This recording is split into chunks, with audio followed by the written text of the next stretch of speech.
ये अगर आप देखें तो सयाहों की गाड़ी को ऑटो चेन किया जाता है, ऑटो कर दिया जाता है।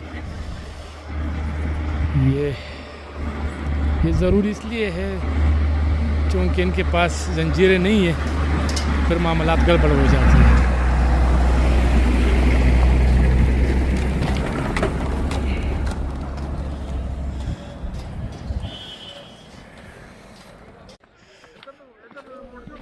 कालाम में एक दफ़ा फिर बर्फ़बारी का नया सिलसिला शुरू।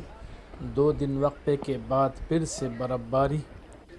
मौसम काफ़ी सर्द और बर्फ़बारी का ये स्पेल तकरीबन 1 या 1.5 दिन जारी रहने का इम्कान है और इसमें भी हैवी स्नोफॉल एक्सपेक्टेड है।